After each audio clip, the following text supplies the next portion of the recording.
Hey guys, welcome back to my channel. It's the Fire Squad Real Talk series. I'm just gonna keep it rolling because I have a few minutes. I don't know how the day's gonna go, so I'm doing it now.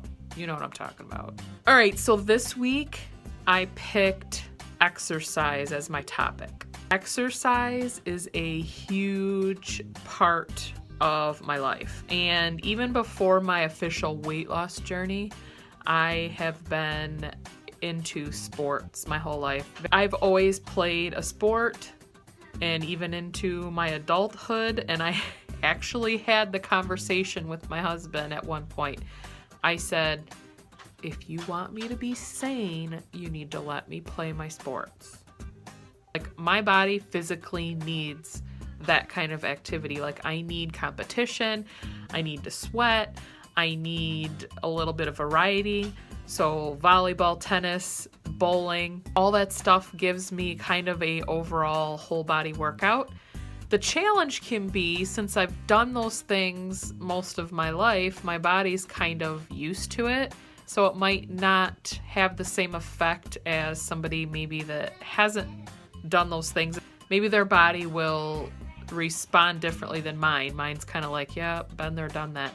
Although it is still great exercise. The other thing I want to say is, and this goes back to when I used to go to a gym. I don't currently, I might someday again, but money-wise and all that, whatever. I got a treadmill because I needed to be home with my kids. But back to my days of going to the gym and kind of seeing how other people might exercise on a treadmill. It sounds kind of dumb, maybe or maybe not, but the biggest tip that I can give you, and obviously I am not a super expert, I'm not a personal trainer, I am not like an expert on exercise, but if you have to hold onto the treadmill for dear life, it's probably not doing what you want it to do. That's all I'm saying. If you aren't using your body weight completely balanced on the treadmill how it is, you're not going to get the full benefit out of your workout. So what do I mean by that? If you can't do a speed 4 or 5 without holding on, then go slower. So whatever you can do without holding on, that's what you should do. And I know if you guys watch Biggest Loser, and I think I referenced Biggest Loser before, I don't know how I feel about that show now, because I just think that obviously it was so extreme. But, I mean, there were some good things here and there, and Jillian Michaels, and I just remember her screaming not to touch her treadmill. You know, anybody that tried to hold on or brace themselves, whatever, and it was like, don't touch the treadmill. Well, because as soon as you do that, you're taking, and if you know, try it both ways. Try holding on, you know, it's a lot easier, but your body is not getting the workout it should if you're not using your complete body weight. Your core isn't getting a workout. If you're not controlling your body completely 100%, it's not working the way you want it to. If you can't walk on an incline without holding on to the top of the treadmill, then don't walk on an incline for right now. Just as you work out and as you keep doing it, you're going to get better and you'll be able to do more. But the biggest thing is, don't hold on. You guys have seen some of my videos. Maybe you have or haven't. The exercise dancing, the exer dancing. I don't know what I called it even. But have some fun with it. Walking backwards.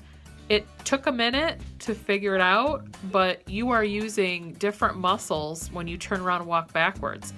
Now, I will give you a tip. If you are going to try it, go very, very, very slow, like slower than you think. Slower than your slowest forward walk. Even slower than that. Like, just start off. You can always go faster if you want to, but go slower than you think. And you'll feel it in your butt, in your hamstrings, you know, all those places in your, you know, calf muscles. Walk on your heels, walk on your toes backwards.